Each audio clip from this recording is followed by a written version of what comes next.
Sets చూస్తే చాలా హ్యూజ్‌గా అనిపిస్తున్నాయి. మేము కూడా ఒక సెట్ చూసాము.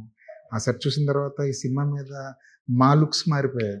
జనరల్‌గా ఓహ్! నిజంగానే వీళ్ళు చాలా పెద్ద స్కేల్‌లో ఏదో చేస్తున్నారు అనిపించింది. సెట్స్ ఎన్నున్నాయి ఈ సినిమాలో? దానికోసం ఎంత ఖర్చు పెట్టారు? ఒక 10 సెట్స్ వరకు ఉన్నాయండి. రైట్. అండ్ ఒక్కొక్క set it runs into couple of crores. ఏది తక్కువలో చేసింది ఏది లేదు. అండ్ యూ కెన్ సీ ఆ ఇంట్రికేట్ డీటెయిల్స్ కానివ్వండి, ఈవెన్ కానివ్వండి, అది ఈ సినిమాలోనే మీరు చూస్తారు. రైట్. అనంత పద్మనాభ స్వామి టెంపుల్ చూసాం, సెట్ చూసాం. చాలా హ్యూజ్‌గా ఉంది. చాలా రియల్‌గా ఉంది. అదేనా హ్యూజ్ సెట్ ఈ సినిమాకి సంబంధించి వేసింది? అంటే లేదంటే that is one of the huge sets అండి. దాని తర్వాత క్లైమాక్స్ కోసం I think we have done దానికంటే పెద్దది. Climax we have not revealed. Climax set టీజర్‌లో లేదు, ట్రైలర్‌లో కూడా ఉండదు mostly. And it will be climax set is what will awe you. ఇది ఎక్స్ అనుకుంటే అది 5x ఉంటుంది. Right. If you ask us, give us one reason to come to theaters అంటే I would say that climax. Climax.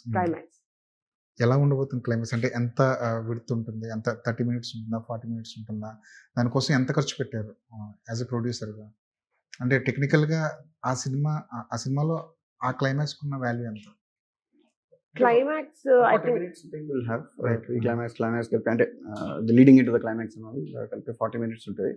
And మీకు మీ అంటే స్లోగా you'll be taken to span scale పెంచుకుంటా యూ విల్ యాక్చువల్లీ సీ అన్ఎక్స్పెక్టెడ్గా ఒక 3-4 times మీకు అన్ఎక్స్పెక్టెడ్గా సర్ప్రైజెస్ ఉంటాయి in the climax. And then that actually satisfaction, మీకు ఇమ్మెన్స్ సాటిస్ఫాక్షన్ వస్తుంది that you seen a good movie అని towards the end. So that much I can promise. మీరైతే అవతార్‌తో కంపేర్ చేస్తున్నారు. No, because of the 2-3 surprises మీకు ఉంటాయని చెప్తున్నాం కదా. సో అంటే న్యూ వరల్డ్ కనపడుతుందండి. మీరు ఇప్పుడు ఈ సెట్ ఇంత బాగుందని అంటున్నారు కదా, ఆ సెట్ అసలు సెట్ ప్లస్ విఎఫ్ఎక్స్ కలిపి it's much higher scale. Like I said 5x స్కేల్లో ఉంటుంది. అండ్ ఇంకా 5x స్కేల్లో if you have the elements that it will have, just imagine how many elements it needs to have, what all it needs to, అంటే మీకు ఆ ఫుల్ఫిల్లింగ్గా కనిపించడానికి ఏమేమి ఉంటాయి అనే దాన్ని. సో దెర్ ఇస్ అంటే క్లైమాక్స్లో ఫైట్ ఉంటుంది, there are hero and villain and there are animals and all that. I won't go into the details, but yeah. ఒక పాటలో అయితే 1500 మంది డాన్సర్లని తీసుకొచ్చారు. నాకు తెలిసి అదే పెద్ద హ్యూజ్ అనుకుంటా. 1500 మందితో ఒక పాట కంపోజ్ చేయడం అన్నది. అది జస్ట్ నంబర్స్ కాదండి. 1500 మంది చేశారు అనే నెంబర్ మాత్రమే కాదు. ఎవ్రీబడి అంటే డిఫరెంట్ డాన్స్ ఫామ్స్ ఉన్నాయి దాంట్లో. ఇప్పుడు కథక్ తీసుకోండి, భరతనాట్యం తీసుకోండి. సో అందులో చాలా ఎక్స్పర్ట్స్ ని తీసుకొచ్చి ఆ డాన్స్ చేపించాము. అండ్ అక్కడ చూసే వాళ్ళందరూ రియల్ డాన్సర్స్ మీరు. అందుకే ఆ మూమెంట్స్ అవన్నీ కూడా మీకు అంత పర్ఫెక్ట్ గా కనిపిస్తాయి. అండ్ దట్ టు ఆ బ్రాహ్మిన్స్, ఆ సెట్ లో ఉన్న బ్రాహ్మిన్స్ వాళ్ళందరూ కూడా they are not junior artist, real Brahmins ని తీసుకొచ్చి మేము షూట్ చేసాము.